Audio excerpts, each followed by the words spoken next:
I'm thrilled to be in Hanoi for my first visit to Vietnam as Treasury Secretary, and I'm thankful to the U.S. ASEAN Business Council and the companies here for your warm welcome. In 1995, the United States and Vietnam normalized our diplomatic relations. In the 28 years since, we've seen a remarkable transformation sweep this country, from here in Hanoi down to Ho Chi Minh City. This economic boom has been driven by the hard work and talent of the Vietnamese people, and it's been catalyzed by the engine of market reforms and global trade and investment. Vietnam is now a key player on the global economic stage, and it serves in a critical role in many global supply chains. During this trip, I've seen firsthand the dynamism and the energy that has propelled your economic development. This undeniable strength will help you achieve your goal of becoming a high-income country by 2045. And the United States has been your steadfast partner. At the turn of the century, we were proud to sign a robust bilateral trade agreement to expand our economic relationship. In 2007, Vietnam joined the World Trade Organization, and since then, our relationship has only broadened and deepened. Our trade now encompasses everything from machinery to textiles to electronic components. And many of America's largest companies like Apple and Google have a significant and growing presence in Vietnam. For the past 2 decades, trade between our two countries grew at nearly 25% a year, and that is an astounding rate. Not only has U.S. imports of Vietnamese goods skyrocketed, but today the U.S. exports nearly 20 times more to Vietnam than in 2002, and there is no sign that this momentum is slowing. Our goods trade reached a record high last year, and I believe this strong economic relationship is possible because it's founded on mutual trust. It stems from our work to address the legacies of the war, and it's underpinned by the close and growing links between our peoples. Today, I'd like to speak about how our economic partnership has grown even more important over the past few years. Since 2020, our countries and the entire world have faced a series of historic economic, public health, and geopolitical shocks. In response, President Biden and I are advancing an agenda to strengthen our economic resilience. A driving principle of this agenda is to deepen U.S. engagement and cooperation with a broad network of reliable economic partners in areas like trade and climate. These efforts are not only focused on advanced economies, but also on developing countries and emerging markets like Vietnam. I believe that this effort is good for the United States, and it's good for Vietnam and other countries as well. So let me explain. In 2020, the world was struck by a once-in-a-century global pandemic. It claimed millions of lives and brought the world economy to a standstill.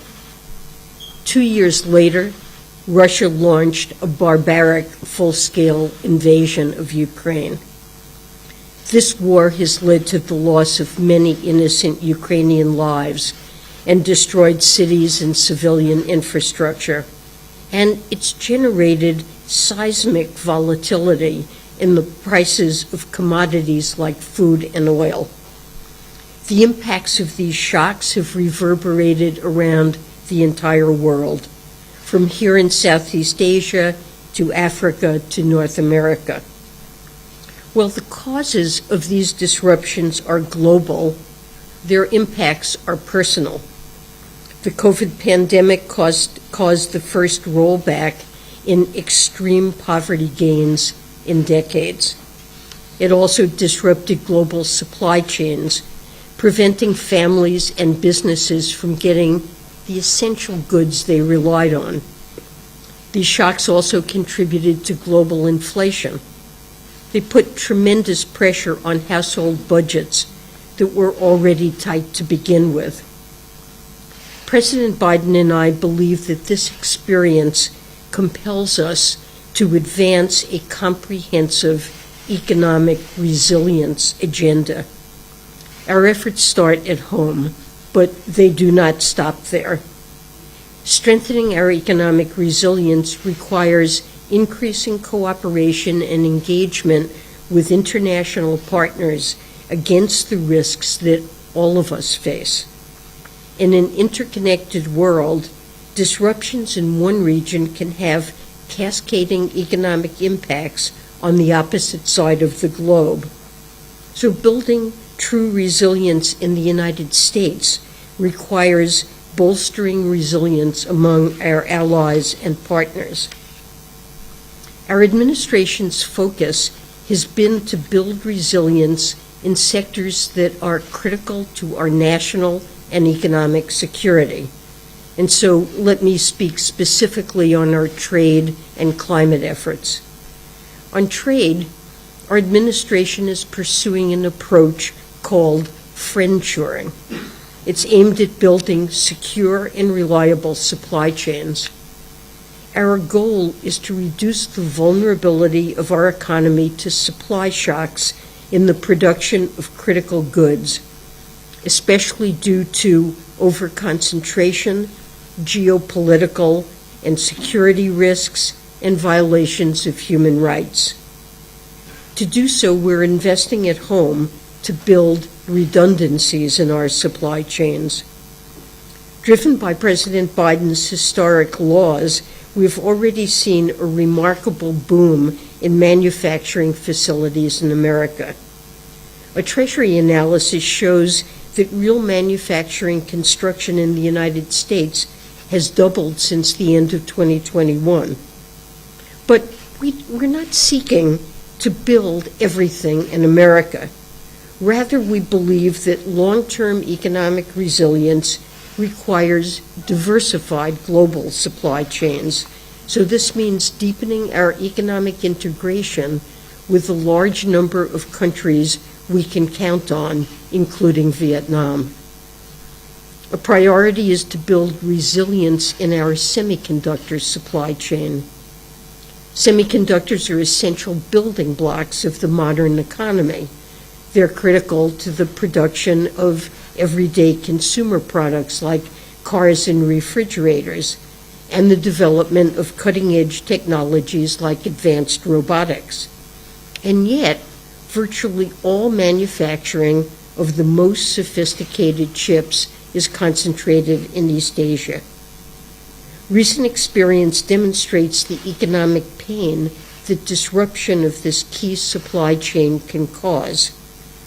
One study estimates that the chip shortage during the pandemic likely contributed to worldwide revenue losses of over $500 billion from 2020 to 2022. And the impact was especially acute for the automotive industry, an industry with a large presence in Vietnam. In 2021 alone, this single industry was estimated to have lost $210 billion in global revenue. The United States is taking a comprehensive approach to diversify and strengthen our semiconductor ecosystem. We are first investing in our own domestic capacities through the CHIPS and Science Act. This law provides incentives for manufacturers to build fabrication plants in the United States. But no country can or should do this alone. We're working with our partner countries to ramp up their investments as well. For example, we've dedicated a new $500 million fund for international semiconductor and telecom projects under the CHIPS Act. This fund can help countries in the Indo-Pacific develop their own diverse and resilient semiconductor supply chains. Greater diversification benefits everyone. When activity moves from concentrated or risky parts of the global supply chain, it puts the U.S. and world economy in a more secure position. And as we see in Vietnam, it can also promote economic and workforce development. Over the past decade, Vietnam has emerged as a critical node in the global semiconductor supply chain, and investments are only accelerating. Less than an hour's drive from here, in Bac Ninh province, Amcor, an Arizona-based company, will soon fully open a state-of-the-art megafactory for semiconductor assembling and testing. Down in the southern province of Dong Nai, another American company, onsemi, produces chips that are used in cars halfway around the world. And nearby in Saigon High-Tech Park sits the largest Intel assembly and testing facility in the world. Many of the companies investing in Vietnam are also building up their capacity and employment in the United States as well. More broadly, Vietnam and the United States have worked together to bolster resilient supply chains with other countries. We are two of over a dozen countries that are part of the Indo-Pacific Economic Framework. 2 months ago, the framework's member countries announced a proposed agreement to strengthen supply chain resilience. Under the agreement, partners would collaborate to build a collective understanding of supply chain vulnerabilities, improve crisis response, and identify opportunities for technical assistance and capacity building. Notably, it also emphasizes the importance of expanding the benefits of these efforts to workers and small businesses, including by promoting worker training and worker rights. As we undertake these supply chain efforts, let me be very clear. Friendshoring is not for an exclusive club of countries. It is open, it is inclusive of advanced economies, emerging markets, and developing countries alike. The United States is working to strengthen, not to weaken, our ties with the emerging and developing world, as demonstrated by our partnership with Vietnam. And that's why we have launched new initiatives to invest in the development of our partner countries. This includes taking part in the G7's pledge to mobilize $600 billion in infrastructure investment over the next few years through the Partnership for Global Infrastructure and Investment. Reducing the risk of trade shocks is not the only important challenge that we face. The worsening climate crisis poses severe risks not only to the reliability of critical supplies, it also presents risks to the broader macroeconomy and the health and well-being of our communities. As the world continues to warm, climate change threatens to reduce the productive capacity of communities across the world. Beyond these chronic impacts, climate change can also increase the frequency and intensity of acute supply shocks, like heat waves that exacerbate energy shortages and floods and hurricanes that devastate entire regions. We also know that the climate crisis disproportionately impacts the most vulnerable and the poorest among us. There is robust, scientifically backed economic case for why we must take immediate action to mitigate and adapt to climate change, and why we must help others to do so as well. In the United States, President Biden signed the Inflation Reduction Act into law last year. The IRA is the boldest action we have taken to address climate change and meet our commitments under the Paris Agreement. By accelerating our transition to a clean energy economy, the law is also a critical step towards strengthening U.S. energy security, and it will have impacts across the world by pushing down the cost curves of new clean technologies and speeding up their adoption. This domestic investment, alongside President Biden's pledge to double international climate assistance, makes this administration a leader in combating the climate crisis.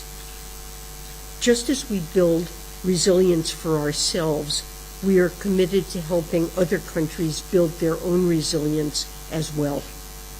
And the United States is proud to support Vietnam's transition toward a net zero economy by 2050. Last year, Vietnam and the International Partners Group, of which the United States is a member, launched a Just Energy Transition Partnership, or JETP, to mobilize over $15 billion in public and private financing to accelerate the clean energy transition here in Vietnam. We're encouraged by Vietnam's ambitious new targets under the JETP. Now, it's vital that we intensify our cooperation to build momentum for these efforts in Vietnam, evaluate project opportunities with the multilateral development banks, and deliver a resource mobilization plan that provides a roadmap for implementation. Beyond mitigating the climate crisis, this partnership with Vietnam can help catalyze the development of new cutting-edge clean energy industries, and it can broaden economic opportunity for Vietnamese workers.